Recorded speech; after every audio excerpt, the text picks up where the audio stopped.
ሰላም ጤና ይስጥልን። ይህ ማሌት ፋሚሊ ነው።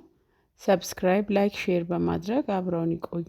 ቤተክርስቲያናችን 8 ሳምንታትን ሰጥታ 8ቱን ሳምንታት ስታስተምረን ቆይታለች። አሁን ደግሞ ወደ ማብቂያው ደርሰናል።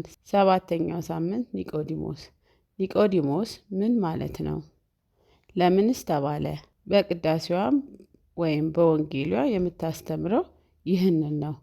ዮሐንስ ወንጌል ምዕራፍ 3 ቁጥር 1 ከፈሪሳውያን ወገን የአይሁድ አለቃ የሆነ ኒቆዲሞስ የተባለ አንድ ሰው ነበረ። እሱም በሌሊት ወደ ጌታችን ኢየሱስ ክርስቶስ መጥቶ እንዲህ አለው፣ መምህር ሆይ ልታስተምረን ከእግዚአብሔር ዘንድ እንደመጣ እናውቃለን።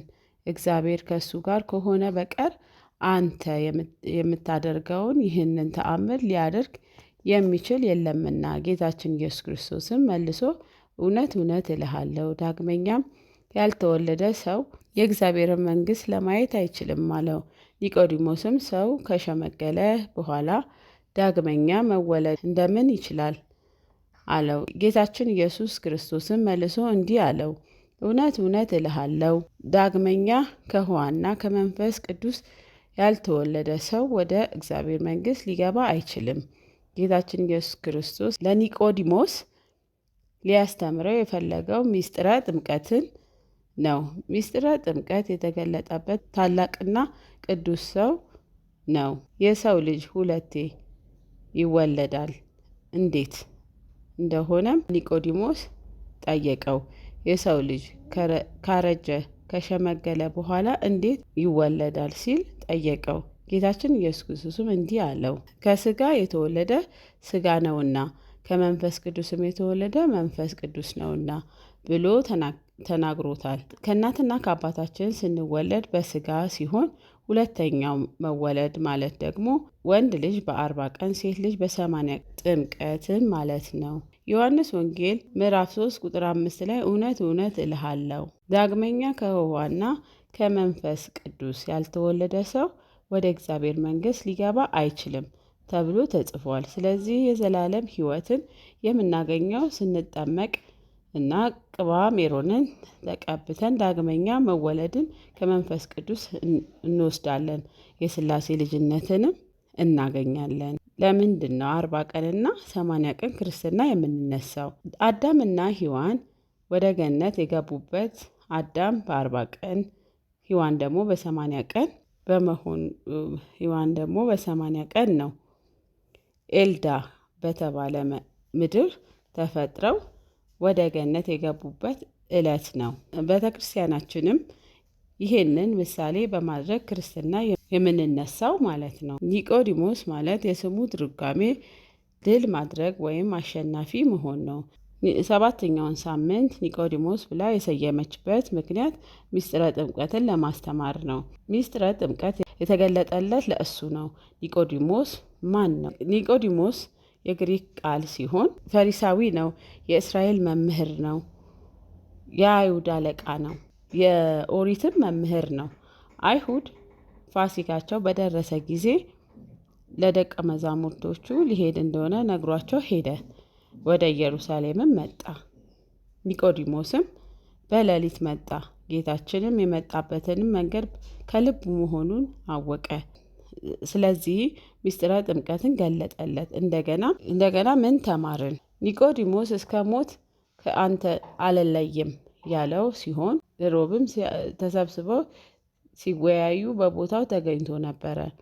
የሙሴን ሕግ እየገለጡ የሙሴን አምላክ ለመስቀል ፍርድ ለማድረግ በሚወያዩበት ሰዓት ከሙሴ ሕግ ጠቅሶ አፋቸውን አዘግቶ የበተናቸው ኒቆዲሞስ ነው። ከሞቱም በኋላ ጌታችንን ገንዞ ኒቆዲሞስና ዮሐንስ ወደ አዲስ መቃብር አሳርፈውታል። ኒቆዲሞስ ለምንድን ነው? በምንስ ምክንያት ነው በሌሊት እየመጣ በቀን መምጣት ያልቻለው? ምክንያቱ ምንድን ነው? አይሁዶች ሕግ ነበራቸው። የአይሁድ ወገን የሆነ የክርስቶስ ደቀ መዛሙር ከሆነ ንብረቱ ይወሰዳል። በቤተ መቅደስም መስዋዕት ማቅረብ አይችልም። እንደገና ደግሞ ሊቅ ነኝ እያለ ትምህርት ሊማር ወደ እሱ ሄደ። ትምህርቱን አልጨረሰም ብለው እንዳይሰናከሉበት በሌሊት መጥቶ ይማር ነበር። ጌታችንም ከልቡ እንደመጣ አወቀ።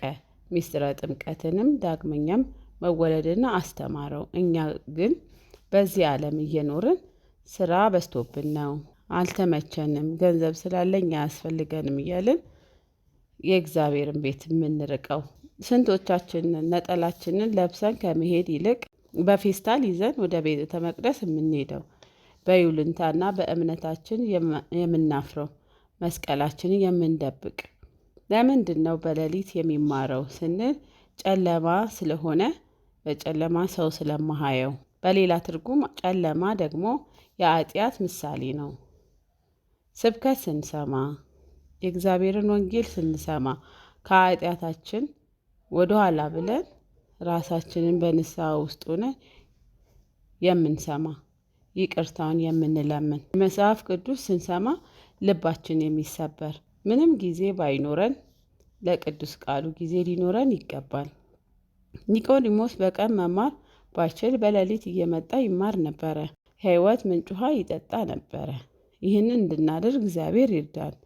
ከኒቆዲሞስ ምን እንማራለን ስንል ዝቅ ማለትን፣ ትህትናን፣ ኃይል። የአይሁድ አለቃ ነበረ፣ መምህርም ነበረ። ግን ዝቅ ብሎ ነበር የተማረው።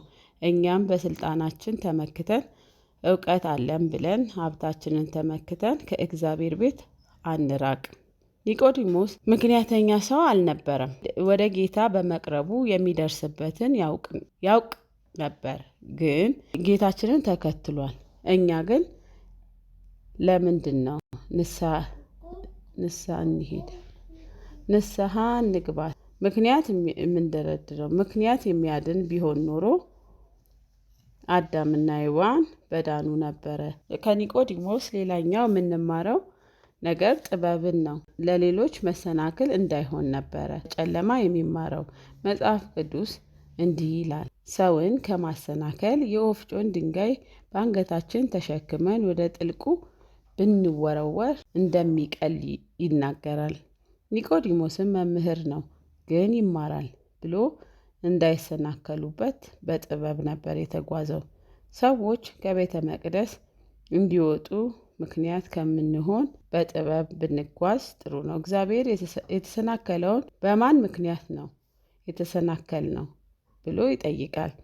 የትዳርን መፍረስ ምክንያት ከሆንን እኛ የምናሰናክለው ተጠያቂ ነን። ስለዚህ የወፍጮ ድንጋይ በአንገታችን አድርገን ወደ ጥልቁ ብንወረወር ይቀላል የተባለው።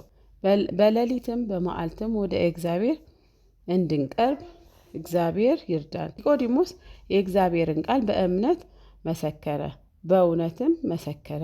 በሚያስተምረው ሰዓት አመነ። የክርስቶስን ቃል አምኖ ነበረ። ኒቆዲሞስ እውነትን መስክሮ ነበረ። አይሁዶች ተሰብስበው ሊሰቅሉ ባሰቡ ጊዜ እሱ ሕጉን እየጠቀሰ አፋቸውን አስይዞ በትኗቸው ነበረ። ከኒቆዲሞስ የምንማረው ጽናትንም ነው። ኒቆዲሞስ ጽኑ ነበር። ጽኑም በመሆኑ ከዮሐንስ ጋር ከመስቀል አውርዶ ገንዞ ወደ መቃብር ወስዶታል። የዛሬው ርዕሳችንን በዚህ ጨርሰናል። በመጨረሻም ቤተሰብ ያልሆናችሁም ቤተሰቡ ይሁኑን። ሰብስክራይብ በማድረግ ሰብስክራይብ ካላደረጋችሁኝ ሰብስክራይብ አድርጉ፣ ላይክ አድርጉ፣ ሼር አድርጉ። አስተያየት ካላችሁ አስተያየታችሁን ኮመንት ላይ ያስቀምጡልኝ። በጣም አመሰግናለሁ። የሳምንት ሰው ይበለን።